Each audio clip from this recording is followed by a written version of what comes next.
हम देखेंगे ज्ञान की परिभाषा।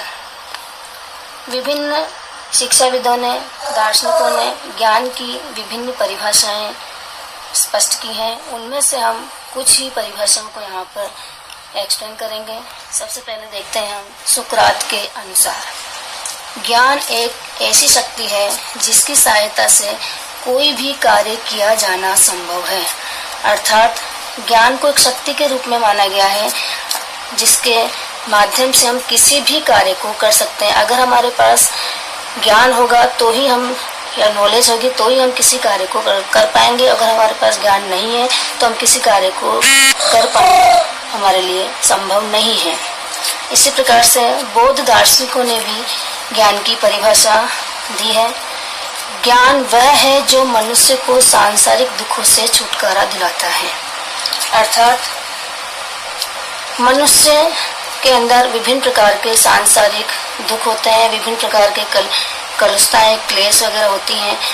ये सब अगर हमें ज्ञान प्राप्त होता है तो इन सब से हमें छुटकारा प्राप्त हो जाता है, क्योंकि बौद्ध दर्शन में कहा गया है कि जितनी भी मोह माया, जितना सब कुछ है, इन सब से हमें केवल दुख की ही प्राप्ति होती है। और जब इस बात को व्यक्ति जान लेता है, अर्थात उसे ज्ञान प्राप्त हो जाता है, तो वह मोक्ष की ओर आगे बढ़ सकता है। इसी प्रकार से वेबस्टर ने कहा है कि वास्तविक अनुभव द्वारा प्राप्त जानकारी ही ज्ञान है। अर्थात जो कि हमें प्रत्यक्ष दिखाई दे रहा है, जो कि वास्तविक जगत में है, वो अनुभव जो हमें प्राप्त होते हैं वो क्या है? ज्ञान है। इसके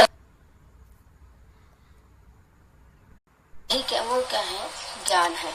इसके अलावा ज्ञान नहीं कहा गया है। इसी प्रकार से नेक्स्ट डेफिनेशन है जॉन लॉक के अनुसार। इन्होंने कहा, ज्ञान लोगों की बुद्धि एवं योग्यता में विद्यमान ज्ञात और उपस्थित होने का योग। अर्थात लोगों की जितनी बुद्धि होगी और जितनी उसकी योग्यता होगी, सोचने समझने की शक्ति होगी, उसी पर आधारित होता है ज्ञान। अगर उसकी योग्यता और बुद्धि ज्यादा नहीं है तो उसे ज्यादा ज्ञान की प्राप्ति नहीं हो सकती है। इसी प्रकार से अगली डेफिनेशन है जॉन डीवी के अनुसार।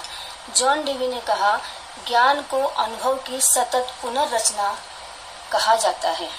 अर्थात ज्ञान एक लगातार चलने वाली प्रक्रिया है, ये जो कि हमें अनुभव से प्राप्त होती है। जैसे जैसे हमें अनुभव प्राप्त होते जाते हैं, वैसे वैसे ही हमारे ज्ञान में भी नए नए आयाम बदलते रहते हैं और हमें अधिक से अधिक ज्ञान प्राप्त होता जाता है। इन सब परिभाषाओं के आधार पर हम देखते हैं कि ज्ञान वह अनुभूतिक शक्ति है जिसकी सहायता से व्यक्ति कोई भी कार्य कर सकता है। यह व्यक्ति में उपस्थित योग्यता या क्षमता पर निर्भर करती है, जिससे वह अपने अनुभवों की पुनर्रचना एवं संगठन करता रहता है। इस प्रकार से हम कह सकते हैं जिस व्यक्ति में जितनी जानने की योग्यता और क्षमता होगी, वह उतना ही ज्ञान प्राप्त कर सकेगा। इसलिए